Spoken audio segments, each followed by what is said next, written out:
I've been low, I've been high. The origins of Black Man in the White World, how that came was I was in the studio with a producer called Inflow, who produced that track, and a few others on the album.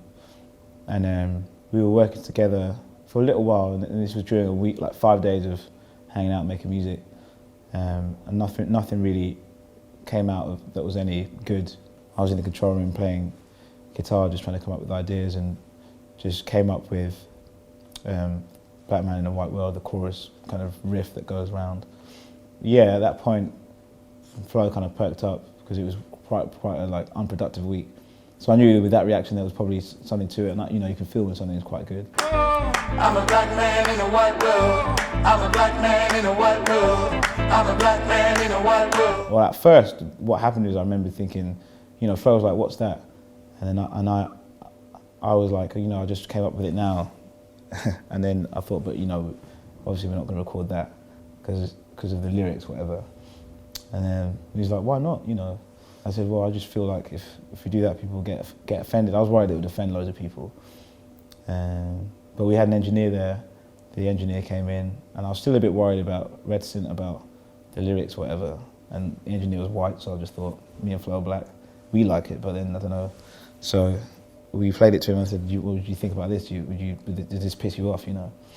And he was like, no, I really like it, and he was like into it. And it had loads of meanings to it, so it's rare to have that with a song, with an idea or lyric, so it kind of spoke about everything, you know, trying to stand out from the crowd, but also spoke about my upbringing too. It seemed to make sense for a lot of things that were going on around my head at the time, so that was probably why it spewed out when I was on that acoustic, but that was basically the story of how Black Man in the White World came out. You know, there were some complaints, but not that many compared to what people, to the people that like it. And at gigs, you know, people kind of clap along, and kids, I go on Instagram and like, kids are singing it and stuff. It's funny, you know. So the reaction's been amazing.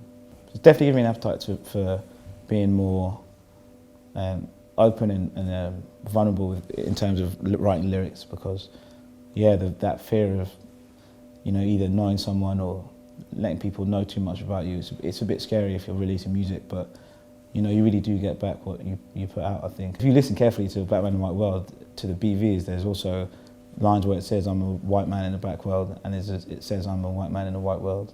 It says everything, like loads, but no one's noticed it yet. So it's in there about like 15 times, but no one hears it. I'm a black man in a white world. I'm a black man in a white world. The video for Black Man in the White World, I'm like so pleased with.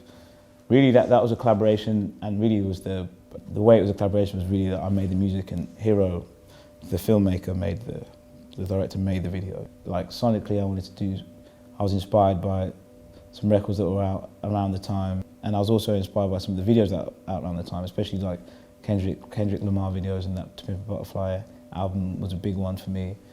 And I liked the way they were approaching music videos, especially Flying Lotus, like Until the Quiet Comes, from a few years ago. I think that's 2012.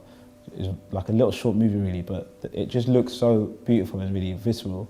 I felt like that there's a group of video directors, film directors, like movie makers that were pushing music videos in a direction I was into, and pushing it to a creative place that fitted with me, you know, more cinematic and kind of had a dark feel to it, a bit haunting. And the fact that the artists often aren't on the videos, they're usually like cameos, I was really into that too. So we reached out to him and like sent him the track, was like, would you do a video to this? And luckily for me, he liked it, but I loved what he did so much that, you know, there's no people that good, there's no point getting too, well, you can do, but I just wanted his take on the song and his like vision. And they sent me the first edit, like first week of January, and I was like, wow, this is amazing. And then he just kept sending more complete versions until it was done, and I was blown away. So it was a collaboration, but really, I sent him the music and he did something amazing with it. He exceeded my expectation as well, even more so I'm really proud of it.